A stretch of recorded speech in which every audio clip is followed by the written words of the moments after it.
à votre écoute. Passion, partage, bonheur. Vous avez la parole pour le meilleur et pour le dire.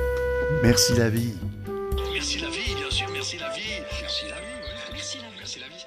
Merci la vie. Chers amis auditrices et auditeurs, bonjour. Il y a quelques semaines, j'ai interviewé quelqu'un qui s'appelle Thomas, qui court avec un pote qui est génial, que j'aime beaucoup, qui est Francisco Taboada. Je fais partie du comité maintenant de l'association Francisius, qui est une association qui essaye de déjà démontrer aux parents qui auraient les jetons, s'ils ont des enfants non-voyants, de se dire ils pourraient faire du sport, ils pourraient faire de la course.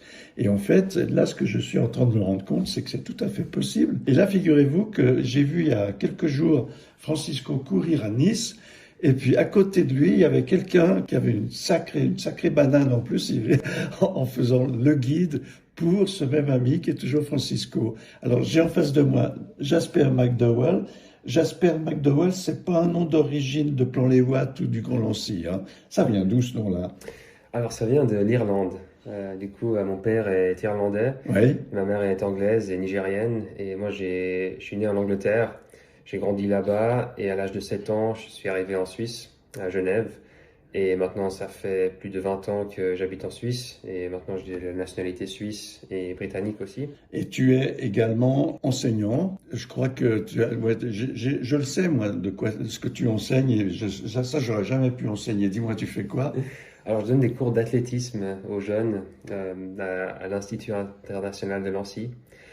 Donc c'est des cours en fait extrascolaires, donc tous les jours quand les enfants finissent leurs cours dans les classes, je reprends quelques-uns dans des petits groupes et je leur apprends un peu les bases de l'athlétisme, à savoir la course, les sauts et puis les lancers.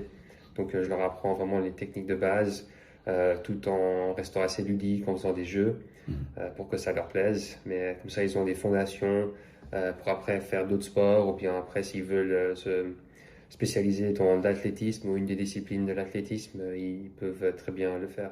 Alors j'espère, tu fais donc partie de gens qui sont des gens aidants, hein? Tu aimes bien ça? Alors oui, c'est clair que j'aime bien aider les gens, je suis aussi coach, donc j'entraîne les gens, surtout en course à pied, à s'améliorer et ou bien à faire différents événements allant on va dire du 1500 mètres au marathon et au-delà. Donc principalement les longues distances.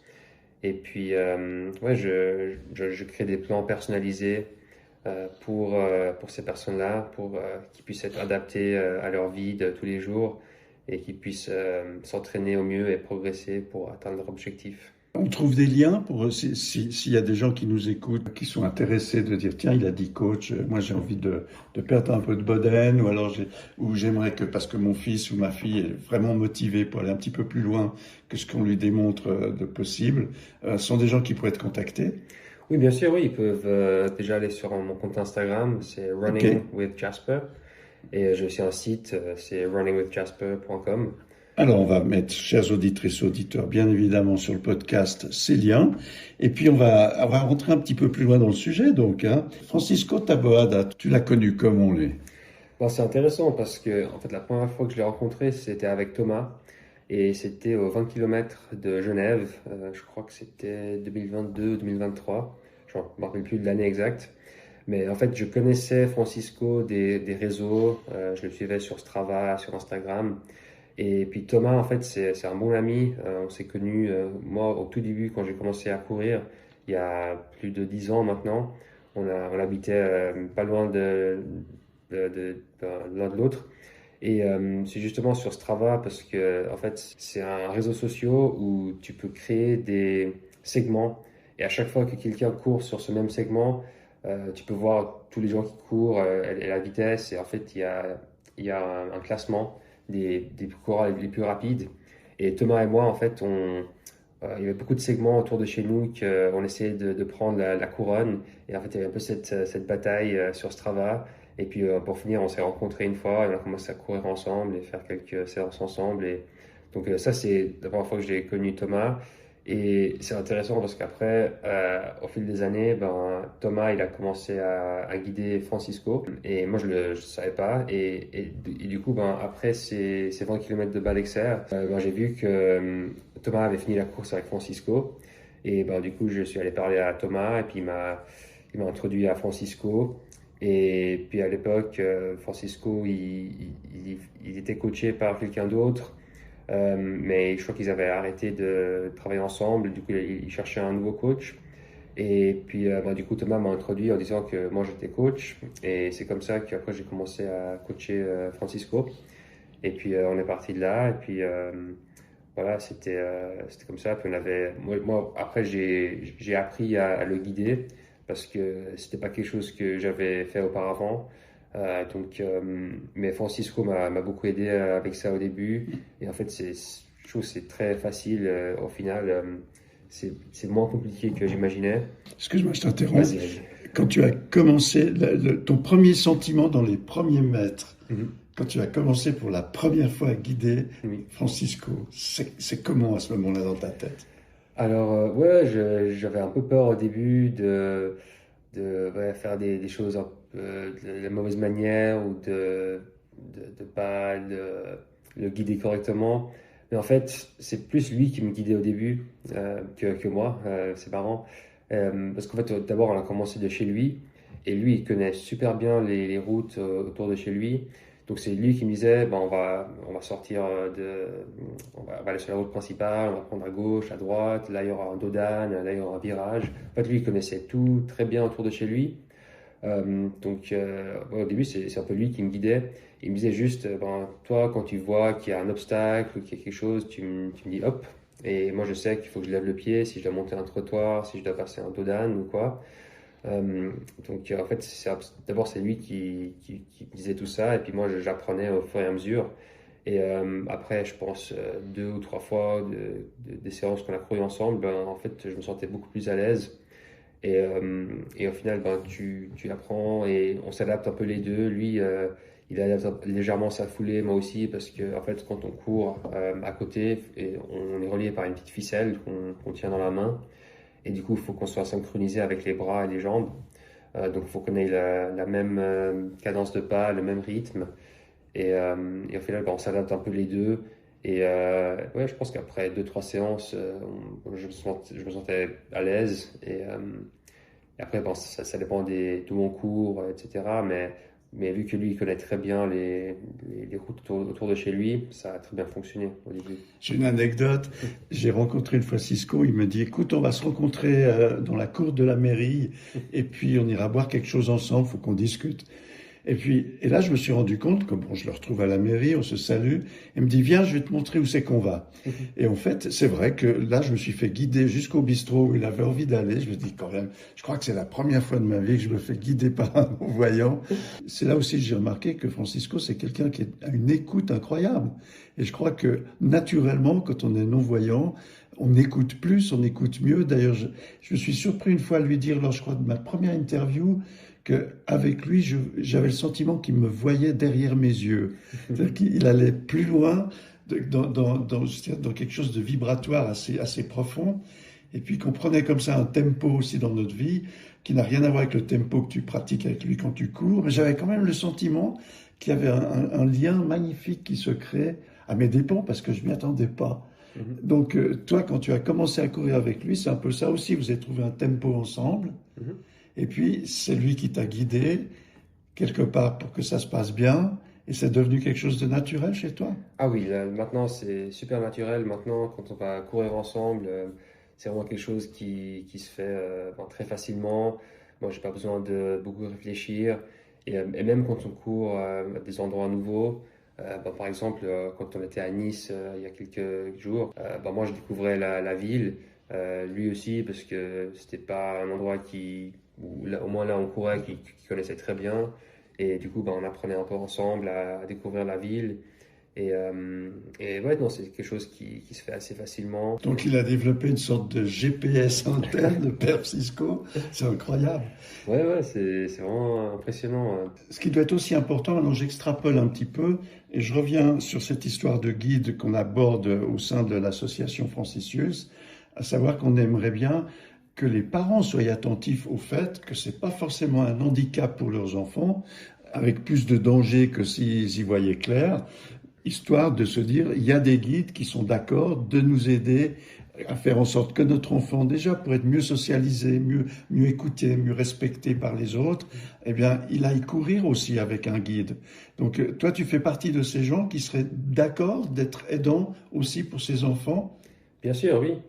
Ouais, je trouve qu'on a beaucoup de gens qui sont intéressés, notamment après les courses. Souvent, des gens viennent nous parler, nous demandent bon, comment on fait pour être guide, enfin, ouais, comment est-ce qu'on peut faire s'il y a des gens qui cherchent des guides, des non-voyants. Et moi, je leur réponds que, bon, en fait, on est déjà suffisamment de guides. Ce qui nous manque, c'est plus les coureurs non-voyants, les sportifs en situation de handicap. Ou pas sportif? Ou pas sportifs, ouais, ou des gens qui aimeraient se mettre à ça. Donc, ouais, et c'est quelque chose à chaque fois que je poste quelque chose sur les réseaux avec Cisco ou qu'on fait une course ensemble, il y a beaucoup de personnes qui sont intéressées. Et puis, c'est quelque chose que je pense que les parents devraient voir, que en fait, c'est pas quelque chose de dangereux, et qu'il y a beaucoup de gens qui sont là, qui sont motivés à être guides. Donc, ils pourraient facilement trouver un guide pour leur enfant pour aller faire du sport, ça, c'est pas un problème. Donc, si les parents veulent voir à quoi ça rime, quelque part, donc une des idées serait probablement de dire, bon, ben venez. D'abord, c'est vous, monsieur, ou vous, madame, que je vais mettre un bandeau, et puis on va faire le tour du pâté de maison, ou on va aller dans le parc à côté, et vous allez voir un petit peu comment tout ça se passe. Ça, c'est une solution. Donc, chères auditrices, auditeurs, bien sûr, je vais laisser, vous avez déjà mon adresse mail. Vous pouvez aussi directement aller sur le site de l'association Francisius et puis dire, voilà, moi j'ai une enfant ou un enfant malvoyant. Et puis, je trouverais déjà intéressant d'essayer par moi-même déjà. Puis vous verrez, il y a un aspect ludique. Je suis sûr que c'est drôle en plus. Déjà, j'ai eu la proposition dans une classe, dans une école privée, qui me disait, ouais, ben, ça, on pourrait faire bientôt au printemps. C'est de prendre des élèves d'une classe, une vingtaine, de mettre des bandeaux sur les yeux de la moitié d'entre eux et l'autre moitié qui servent de guide et d'échanger et de discuter peut-être après. Et ça serait génial si quelqu'un comme toi peut participer à ce moment privilégié pour démontrer à quel point c'est valorisant et pour les parents de se rendre compte que finalement leur enfant est aussi dans ce courant-là et que c'est tellement bon pour la santé physique et mentale également et la reconnaissance.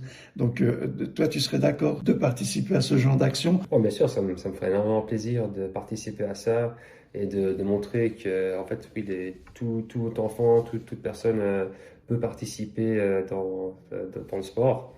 Et je pense que c'est facile pour les parents de dire si leur enfant est en situation de handicap, qu'il ne doit pas faire de sport, qu'il faut qu'il reste à la maison. Mais en fait, pas du tout, parce que si déjà les parents peuvent voir et faire ça par eux-mêmes, avec le bandeau, être guidés, bon, en fait, ils vont voir qu'en fait, c'est quelque chose qui se fait assez naturellement, qui est pas dangereux et que leur enfant pourrait très bien faire. Donc c'est génial comme idée et moi je serais partant de participer à ça et de montrer aux enfants que... Chers amis auditrices, auditeurs, votre enfant n'est peut-être pas, je l'espère bien sûr, dans une situation de ce genre d'handicap. Si autour de vous, vous en connaissez d'autres qui sont dans cette dynamique-là, s'il vous plaît, contactez-nous. On est là pour partager des moments de bonheur. C'est l'émission Merci la vie, c'est déjà dans cette dynamique-là. D'ailleurs, cher Jasper, quand tu entends dire quelqu'un Merci la vie, comment ça résonne en toi? On a la chance d'être en vie et il faut en profiter et faire ce qu'on veut faire dans la vie. On a plus de chance ici que dans beaucoup d'autres endroits. Hein. Ah oui, c'est clair que là où on habite, on est très chanceux, donc il faut quand même en profiter. Je fais encore un petit zoom dans ces dernières 24 heures, Jasper. Oui. Est-ce qu'il y a un moment où tu t'es dit, waouh, si j'avais pas vécu l'instant, je me serais pas rendu compte de cette petite lumière, de cette flamme d'amour ou de bonheur que j'ai eue là? Tu peux m'en citer une? Alors, ouais, il faut que je réfléchisse un peu aux dernières 24 heures. Mais je pense que juste le fait juste ma vie de tous les jours, en fait, j'adore aider les gens et de voir que des gens progressent dans le sport et qu'ils aiment ça, qu'ils prennent du plaisir et que ça améliore leur vie de tous les jours. Ça, c'est quelque chose qui me fait énormément plaisir. Donc, ouais, des gens avec qui je travaille, que j'entraîne, c'est ça qui me fait plaisir et j'adore voir le progrès et puis juste que ce que je fais, ça a un impact sur leur vie. Alors, est-ce qu'on peut focaliser sur un événement, vraiment quelque chose de ponctuel, quelque chose qui ressorte? Bah, c'est peut-être pas les 24 heures, mais dans la semaine au moins, Ouais. il y avait un enfant que j'enseigne à l'école, à Nancy, qui au tout début, en fait, il avait de la peine voilà, à courir. Et en fait, il trouve ça très difficile. Et souvent, ce que j'aime bien leur faire, c'est un test d'effort de 10 minutes. En fait, ils font des tours du parc et ils voient combien de tours ils arrivent à faire en 10 minutes. Et cet enfant-là, la première fois, je crois qu'il avait réussi à faire 5 tours. Et la peine, il marchait beaucoup. Et en fait, il prenait pas trop de plaisir en faisant ça. Il me disait qu'il avait un peu mal, il était essoufflé. Et puis là, on a refait le même test après avoir quelques semaines d'entraînement. Et là, il a réussi à faire 7 ou 8 tours. Puis il était beaucoup plus confiant, il se sentait beaucoup mieux. Et ben, je lui ai dit, en fait, voilà, si tu as beaucoup progressé, tu as fait des entraînements, tu vois que si tu fais l'effort, ben, tu vas progresser. Et en fait, il se sentait beaucoup mieux à la fin. Il était super content de l'effort qu'il avait fait, qu'il avait réussi à faire 2 ou 3 tours en plus.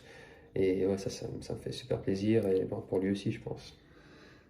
Cher Jasper, je te remercie beaucoup.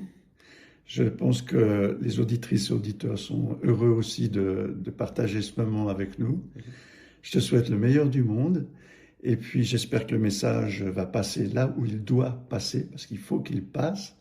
Je te souhaite donc, je le répète, le meilleur du monde. Merci de nous avoir consacré ce moment-là. Et puis, tout bientôt, chers amis auditrices et auditeurs, merci la vie. Merci beaucoup. Au revoir. Un grand merci de votre soutien. Merci de continuer à vous abonner. Je vous souhaite le meilleur du monde et à tout bientôt. Au revoir.